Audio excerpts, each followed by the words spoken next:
Welcome to the Bret Boone podcast. I am Bret Boone, and today on the program, fresh off Yankee Mets series, where Los he got the best of his old ball club. Skipper of the New York Mets, ladies and gentlemen, Carlos Mendoza. Carlos, I appreciate you coming on the show. Welcome. Brett, good seeing you. Thanks for having me, man. You got it.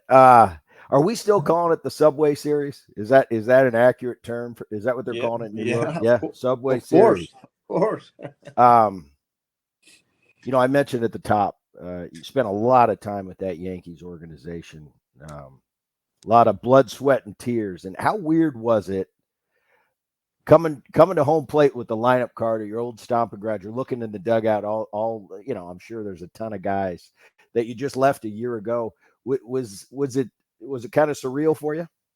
Yeah, it was different, man. Just coming to the ballpark, driving in and then seeing so many familiar faces and a lot of people that I have a lot of respect for. You spend so many years with one organization, and the pre games and shaking hands and catching up with a lot of people, and then getting closer to game time. Like you said, you go to home plate, and I knew Boone wasn't going to come out because he never comes up.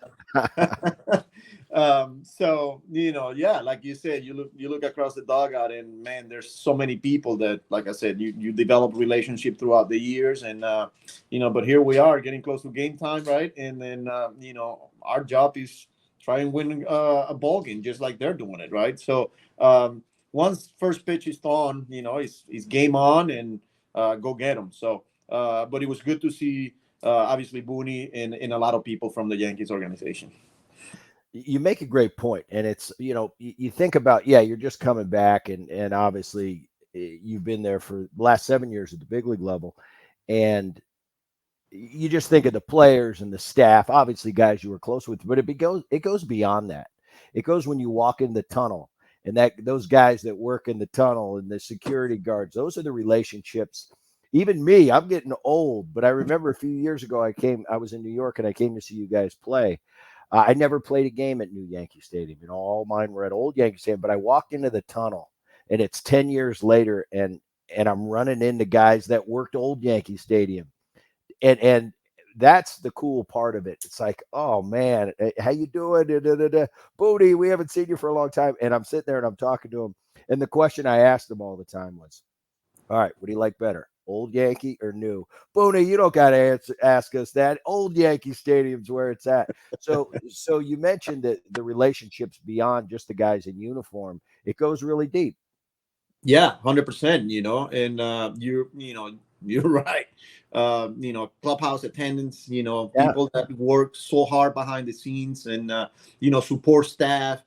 You name it. The cooks, the bat boys. Because they brought their bat boy here, and those are some of the kids that you watch them grow, and now they're becoming a man. I saw one of them. It was like 12 years at the time or something like that, and now, it's just everybody, the traveling party as a whole, and it was different, even though we faced them in spring training, but now when you get to do it here in New York, but yeah, it was good to 2 good days for the Mets.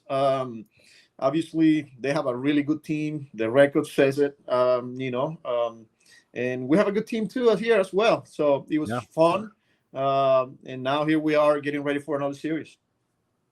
Well, I've talked to Aaron, and in the past years about you. Aaron, my brother, he loves you to death, and he thinks the world of you. I remember when you got the job, how I happy think he the was. same. Yeah, I talked to him shortly after. He goes, man, he deserves it. He's he just nothing but kind words. How well do you know Aaron? I think I got to know him pretty good the past 6 7 years, because we went through a lot together. Even when people thought it was easy, or because of the record, it's never easy. You're always dealing with something. You're always gonna go and face adversity. And I just remember those nights, when it was hard, and we're going over how can we get better. Talking about lineups, and how can we fix whatever we're dealing with right now, how can we continue to help people? And those were some late nights conversation, Yeah. with a couple of other coaches. And but that's what makes this game a beautiful game, right? Especially when you have to grind and go through it. And I learned so much from Aaron because of who he is, not only as a manager, but as a human. Yeah. He cares so much about each individual. He cares what's going on with people's life. Um, he he's got just a different perspective, and that's what makes him such a great manager, such a great human. And obviously, I consider him a friend. But yeah, I got to know him pretty well, for the past few years. And I laugh because Aaron and myself, we have, we're similar in some ways, but in some ways we're very different. We've always had a great relationship. Uh, to this day, I'm a proud big brother of what he's been able to accomplish, how he conducts himself. And you talk about not only as a manager but as a man. Um, he's a high integrity person. He's a high integrity man, and I don't say that just because he's my brother. He's very similar to my father, and he gets a lot of his attributes, I think, passed down from my dad. And he's so much alike him. You talk about caring too much. Sometimes I've got to tell Aaron, Arnie, sometimes you just got to get to the yard late with your hair not combed and pop into the dugout at 7 o'clock and go, boys, let's go. Because as you know, and as you're learning now as a manager, there's only so much you can do behind the scenes. Once that national anthem ends, it's you put it in the hands of your guys. You're going to make the calls on the pitching changes and whatnot. But the bottom line is, players are going to win games, and unfortunately, managers get blamed when you lose games. Um, you were a player for a long time, and it's about the relationships you have with those players in that clubhouse. It's about kicking one guy in the butt and giving another guy a hug to get the same result from the personalities, however they may be. And I think the great managers, at least in my experience, the great managers were the ones that could read the room and knew who needed a hug and who needed to get their butt kicked to get the same result. Your first half of managing officially, you've been, I know it's your first half managing in the big leagues for real, but you've been around it. You have so much experience now. How's the first half been so far? Everything you thought it would be? Yeah, 100%, especially here in New York. Like I feel like being here, obviously with the Yankees, for so many years, kind of prepared me for this because at some point you're gonna, like I said, you're gonna face some adversity, and it's gonna get loud. There's gonna be a lot of noise, and uh, again, learning from Boone when we went through those times and how consistent he was, helped me. Got off to a rough start, then played better, and then we had a tough month of May where, man, it wasn't easy for us. And it was loud, but I go back to what you were just mentioned, the relationship, getting to know you guys, how can you get better every day, like block the noise, let's stay the course, understanding that it's 162. So yeah, it wasn't easy, man. But I'm glad the guys continue to work, the guys continue to push each other, the guys continue to trust the process, the preparation, and then just go out there, compete, take one game at a time. The mentality of one pitcher. I know it sounds easy, but now as of late, the past 3-4 weeks is been fun. It's been exciting, and at the end of the day, we got good people here. We got great people. We got really good players. We got a good mix there in that locker room. So yeah, it's the first 2.5, whatever that is. The ups and downs, but just that's the beauty of this game. That you just got to go through it, and don't get too high, don't get too low. Keep going. Continue to push guys. Continue to trust them. Continue to build relationships. Be there for them. Understanding that the game's hard, man. You play, and you just have to understand that it's gonna be hard at times, and people are gonna struggle, and that's when you got to be there for them, and you got to push them, and trust them, and hold people accountable. But again, uh, ups and downs. But here we are in a better position, but understanding that we got long ways to go too. I got to see you guys early in the season. I was back in Cincinnati for some events, and I got to see you rolling through town early in the season. And it was a little bit of a rough start. You went 0-3 in March. Ended up though by the end of April, you had a pretty good April. May is where it went sideways. I look at your roster and I look at the talent of the roster. When I really break it down, there's a lot of talented guys on that roster of the New York Mets. You've been banged up. You've had a lot of injuries. Diaz has been in and out. But in June so far, you're 15-9. So it's been the tale of two seasons for you guys. And I attribute a lot of people just, especially in New York with the Mets and the Yankees, it's so big. It's it's different than, I'm sitting here in San Diego, and yeah, the San Diego Padres are a big deal to the city of San Diego, but there's nothing like going to New York. As a player, there was nothing like going to New York, and the passion of those players. I guess you could extend it to a Boston or a Philadelphia, but it's a different animal. It's something I loved. I would not. I wouldn't like anything but. I love the passion, good, bad. Sometimes I was on the negative end of it. Sometimes I was on the positive end of it. But the excitement, there's nothing like it. And to watch you guys go through that and doing it in New York, the Yankees, for you guys, you're always compared to it's always back and forth. So when Yeah. the Yankees are killing it, you're going to they're going to pile on double all the Mets, when they're down. Now all of a sudden, Yankees are struggling, Mets are on the rise. But Yeah, they're struggling. They're still like 20 games over 500. yeah, that's the beauty. And Carlos, you've been in this game a long time, and I look at it. I've got to look at it from an analytical standpoint now when I'm assessing these teams, and it's a different world than it was, 10, 15, 20 years ago. It's uh, and I think modern history has shown us in the playoffs, it's you just need to get a seat at that table. In the past, it was, man, you got to win that division. You get that the division's everything because it gives you home field advantage. And there were less, I like to call them hand grenades in the postseason, less you had to go through to get to that World Series. It's the easiest it's ever been in the history of our game to get to the postseason.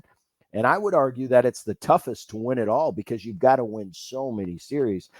And I think the last few years have proven that, man, sometimes getting that wild card spot and on fire and kind of been in that playoff mode down the stretch gives some of these teams an advantage. I think the most glaring one is a year ago, the Arizona Diamondbacks kind of snuck in last minute and were 2 games away from winning a World Series. Yeah, 100%. It's a different ballgame nowadays when, you got to get in, and you've seen it. Last year with the Diamondbacks, the Phillies a couple of years ago.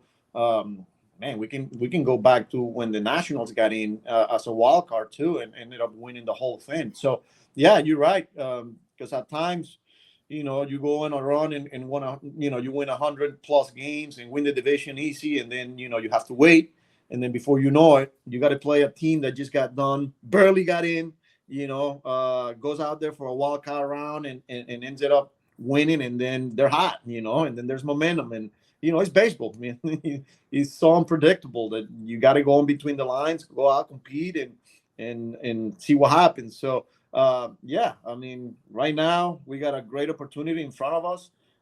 We got ways to go, but I like where we at as a team. As far as the New York thing goes, being with the Yankees for so long, not in the manager's capacity, but on the front lines every day. What makes that managerial seat uh, in the Mets clubhouse unique and different from the other clubhouse in New York? Yeah, it's uh, it's different because the way I see it, we have a very good opportunity in front of us. A lot of people, you know, before the year, the projections and things like that had the Mets, with low expectations.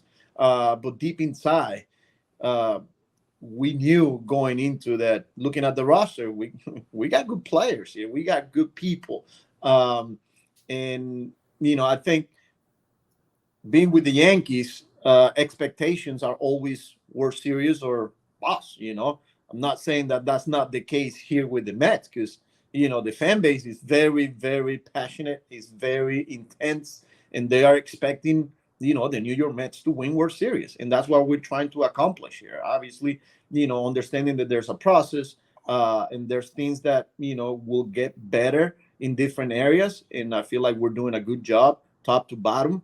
Um, but yeah, sitting here in this manager's chair, I think your job is to get the best out of your players, out of people, uh, create something special, build relationships, and put players in position where you feel they're gonna have success. Um, so yeah, look, it's the greatest city in the world, with a passionate fan base that expect the team to win. And it's a great opportunity. It's a great feeling to be sitting here in this chair right now, knowing that we got ways to go here, but um, it's pretty similar. What do you see the difference in Mets fans and Yankees fans? Ooh, I mean, they're intense, man. They're gonna let you know when you're not playing well. You'll hear it. It gets loud. Um, but they're right here supporting you. And then when you're playing well, they're gonna let you know as well. They're intense. They live and die every pitch. And I feel like in the other side of town, it's just as intense. So again, that's what makes this a beautiful city. That's what makes this rivalry special rivalry, because it's the biggest market there is in sports. Out of all the respect with all the other big market team, but it's different here. So they're intense, and I love it. I love it. So How about in the last question? I'll talk. Then I want to get on to the current roster you have composed. All right. All of a sudden, you're the number two guy with the Yankees. Now you're the skipper for the Mets. There's a little bit that comes with that. Now all of a sudden you're going out. People know who Carlos is, and sometimes you probably want to hide, and sometimes you want to kind of puff your chest out, like, "Hey, we're doing pretty good, aren't we?" How has that transition been from the guy that gets in, have Aaron invite you, "Hey, let's go to dinner tonight, Los. We got a lot of work to do," versus now you're the one taking your staff out. fine. It's fine. you're, Because you go to places, and you're gonna find Mets fan, Yankee fans, and they're gonna say what they're gonna say. You just have to embrace it. It's part of it. It comes with the territory. And that's what you signed up for. When you take these jobs, and it's beautiful, man. It's a great feeling. Whether it's you're playing bad, you're playing well. At the end of the day, people care. People want to win, and people will hold you accountable. And then, like I said, they're gonna let you know. But yeah, it's been great. I got great people here, coaches, support staff, players, and yeah, you go out, and you'll see people, and um, it's just different. Obviously, as the bench coach, you're not the guy making the final call. As a manager, as a manager, you're the one that making the final call, and you're responsible for it, and people are going to hold you accountable for it. Yeah, a year ago, you'd go out and people be like, "What's wrong with the Yankees?" You'd be like, "Talk to that guy. That guy sucks. Yeah. I don't do anything. I'm the No, and now now you got it's not only everybody that. going It's like as the number two guy, I will be giving suggestions to Boone. At the end of right, the day, he's making the final call. He's the one that has to go and answer after the game. Now I'm like, right. okay, I'm the final call, but I also got to go and answer those questions why I'm doing what I'm doing. So it's a totally different feeling, 100%. So, but I love it, man. Yeah, it's awesome. I think, man, that would be a cool situation. And I always, people are always talking about the pressures of me. If you grow up and this is your ambition, this is what you want to do, and you get into that spot, where else would you want to be? I remember Aaron through some tough streaks that you guys have had in the last 5 or 6 years. And when I'd call him and I'd try to have that that pep up call with him, and I'd say, Aaron, I'd say at the end of the day, I like I mentioned, you can only do so much. I said, but where else the hell would you want to do it? I said, I want to be on that hot seat, because I'll tell you, you ever win in that city, you're going to have the key to that city for the rest of your life. And I said, and I think all the blood, sweat, and tears, the tough times, people telling you stink, at the end of the day, it's all going to be worth it. And I don't know. I think if you have the opportunity, why would you want to do it in any other place than when the heat's on? Because yeah, it's a lot of sleepless nights. I'm not saying it's easy. It's tough, but just the competitor in me thinks, where else would you want to do it if you had the opportunity? So Yeah. it's pretty cool. And I've enjoyed watching the Mets recently, just because it's such a polarizing thing. I mean, you're going to know what the Mets are doing at all times, and it's like, man, it's nice to see when they get off your butt for a minute. Like, hey, we're starting to play pretty good. Guys are getting healthy. You know, which you guys have been beat up throughout the course of the year. Turning to the National League a little bit, I look at this league, and there's a lot of parity.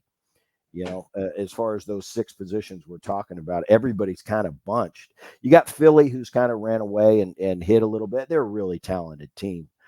You've seen them. You've watched them the last few years with that roster they have. They're getting healthy again. That pitching staff's done a really nice job. The Dodgers, I see as a man, they're just so deep. Carlos. Once you get past that initial starting lineup and that initial starting rotation, they've got guys for days. If somebody goes down, they've got somebody to fill in. That LA Dodger. Milwaukee's been surprisingly really good. Everybody thought with Council moving on and what are Milwaukee's days going to be like? Well, they've proven they're a pretty good team, and I think the Braves you've watched in Yankee uniform the last 7 years, how good that Braves team has been year in and year out, kind of a juggernaut. Uh, Today, as we sit here today, with all the ups and downs you've had this year, you're a game and a half out of the wild card spot, and we've got half a season to go. So I think everybody at this point, it's going to be interesting, especially that National League. I think because there is so much parity. But let's talk about your team a little bit. Francisco Alvarez is on fire, but I want to talk about that starting lineup and your stars, Alonso, Lindor. I think JD Martinez. I said this when you guys signed him. I said, I don't know how much JD's got left offensively. He's had a great career, but him being in that clubhouse with the knowledge, he's kind of a hitting guru. I think he's going to be able to help a lot of guys in that lineup. Talk about those four guys as of now. We'll start with how hot Francisco is, Alonso Lindor, and JD Martinez, and how important they are to that core. Yeah, super important. And every single one of those guys bring a unique set of tools or leadership. I saw it from day one when I took this job in my first conversation with Lindor, and how detail oriented he is in his preparation, his routine, how much he cares about the organization, how much he wants to win here in New York, and how much he's willing to help. This is a pretty special player. Got off to a rough start, but I think he's been like that throughout his career. So at some point he was gonna get going. But I've been really really impressed with his demeanor, with how he goes about his business, how he plays the game with so much joy. Whether he's doing well or when he's hard for him, he's the same guy. He shows up, he prepares, he competes, and he push guys. The other day, when we're playing the Yankees, we're up 11-2, I think it was, or whatever that is, and it's the ninth inning, and he's diving for a ball up the middle, trying to take base hits away. He's always running the balls out. Like, that's what you want. Special player. I think soon as once he start hitting from the leadoff spot, the mindset was kind of different. Working at bats, he was hitting the ball hard. He would just wasn't getting any luck. But I think something clicked there for him in setting the table for the big boys behind him. So that's one. JD Martinez, man, special guy. The way he sees the game from the offensive side is very very unique. He's super smart. But the one thing is his preparation, the attention to details, and how he goes about his the information. How is he going to attack, whether it's a starting pitcher, the relievers, certain situations? He's got a really good understanding of what the pitcher's trying to do to him in certain situations in every pitch, and he's contagious. It took him a while. Obviously, he missed all spring training, and we didn't have him here for the first month or so. And then even when he got here for the first couple of weeks, he was kind of like just feeling for the team, like for the room, getting a read for it. And then something clicked, and he started being vocal on hitters meeting, one-on-one conversations. And then guys started going to him, and then him going to hitting coaches, being on the same page, and putting together some good game plans, and having the ability to make adjustments as well. Because you're gonna put together a game plan, but you got to go out there and execute and make adjustments, and he's done that. Pete Alonso, he's the polar bear. This is a guy that wants to be here in New York. Obviously, he's done that. He's had a pretty good career, special power. He cares. He prepares. He keeps things loose as well. You got a guy like that here in the middle of your order. That's that's pretty good. Brandon Nemo, another guy that, man, this guy is professional as comes. Back to the off season when we had those conversations. Hey man, maybe we're gonna put you in left field. Like, he was all on board the whole time. Same thing when I was making those lineup changes, talking to him, taking him from the leadoff spot. Now he's hitting third. Now back to second. But always willing to do what's best for the team. The way he prepares. How he holds people accountable here, and he just wants what's best for the team. So having those four guys there, you look at the roster, and I could name so many names. Starling Marte, and Jeff McNeil, even though he's been through a lot this first couple of months, he continues to grind. And then you got guys like Jose Iglesias. Now we're getting Alvarez as our catcher after he missed so many weeks.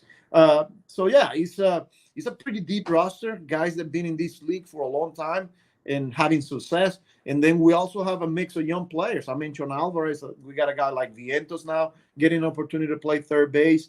So it makes our lineup pretty deep.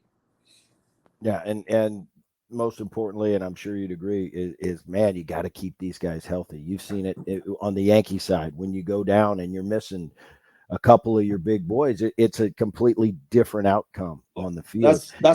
That's the key for every team, because Yeah. we felt it. We lost Alvarez, we lost our catcher, and man, we felt it. Right. The Yankees are going through it right now. The Braves, lost Ronald Acuna. Like, every team at some point is going to go through it, and that's going to be the key. I look at your starting rotation. You've been with Severino for a while, man. I've been at Los. I've been following this Severino guy. You ask Aaron. I said, man, when is he going to be healthy? I've been following him around since 2017, going, get him healthy, and I want to see how good he can be.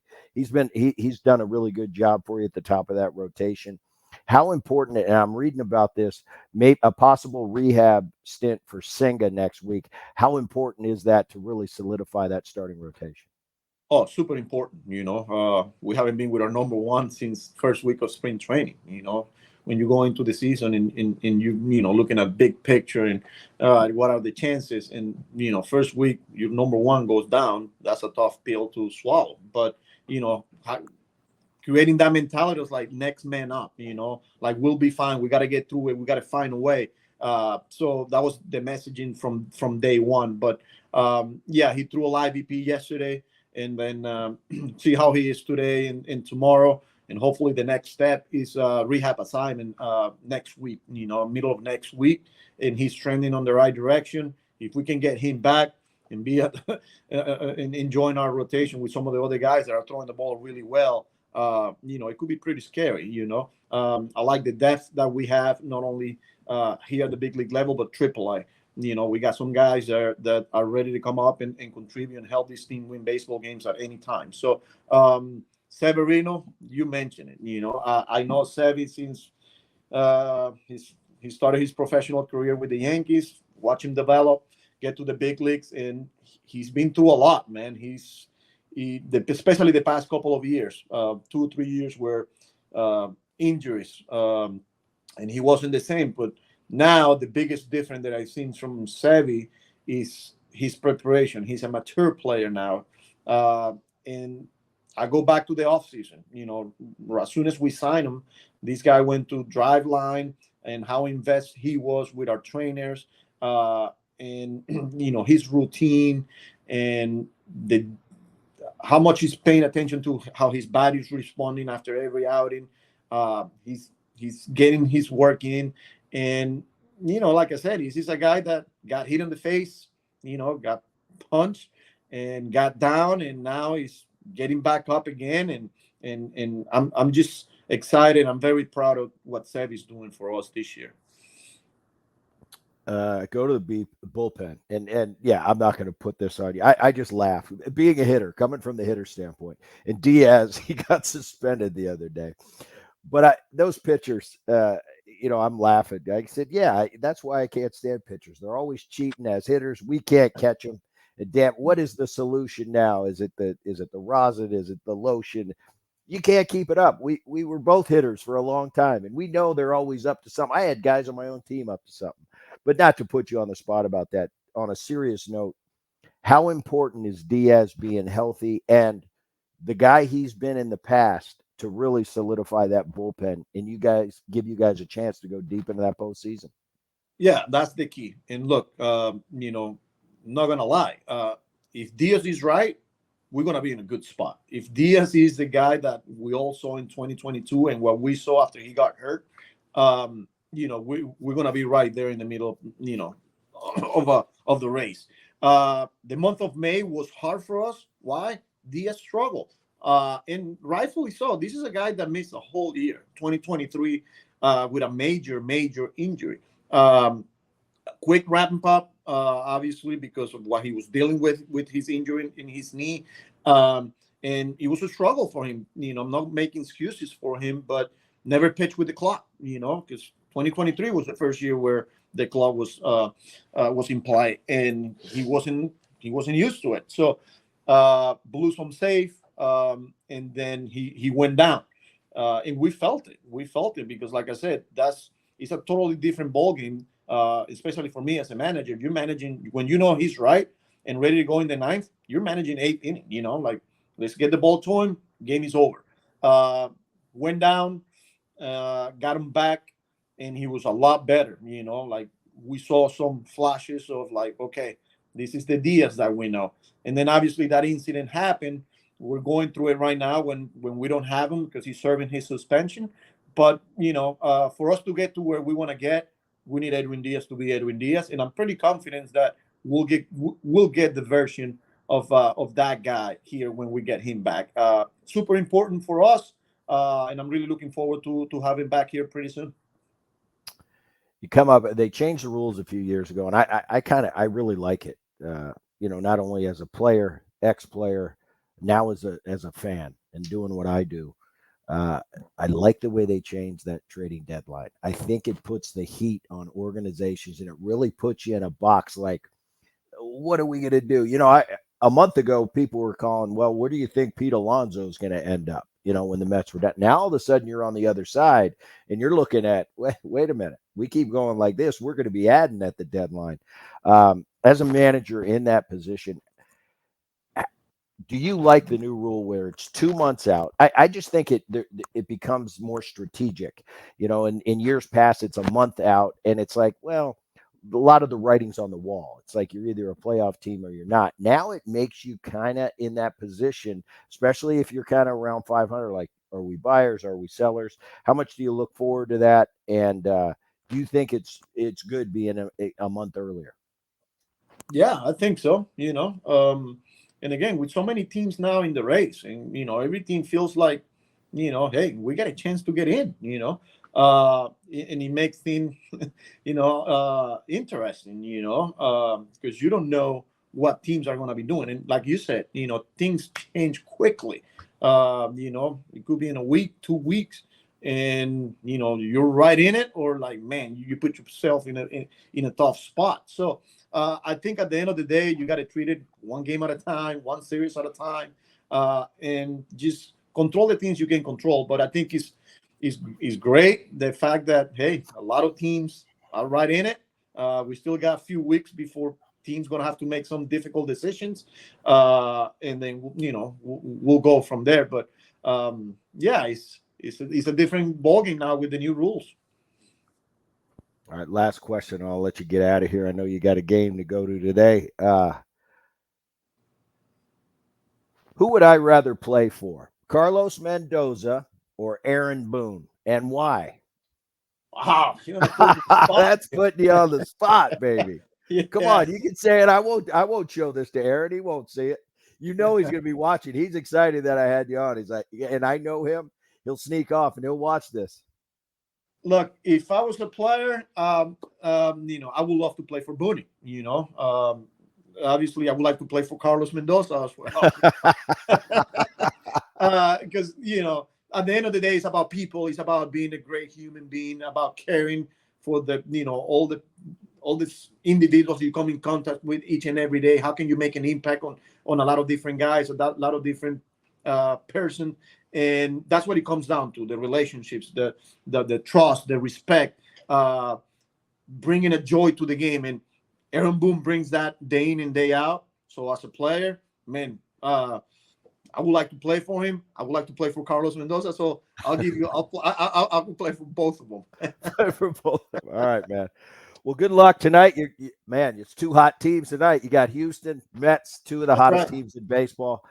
Right. Carlos, I appreciate you coming on, man. This is a Yeah, lot of fun. I Brett, wish you appreciate all it. the Yeah. I wish you all the best. And like I said, my Aaron's a huge fan of yours, and I've become a fan through him and getting to know you the little bit that I have. But I really appreciate. I want to wish you the best the rest of the way out, and it's going to be an interesting and a fun race. For those of you watching the Bret Boone podcast now on YouTube, I appreciate you tuning in. For those listening on the Odyssey app or wherever you download your podcasts, until next time, keep it here. Thanks, Los. All right, Brett. Thanks for having me. You got it, man.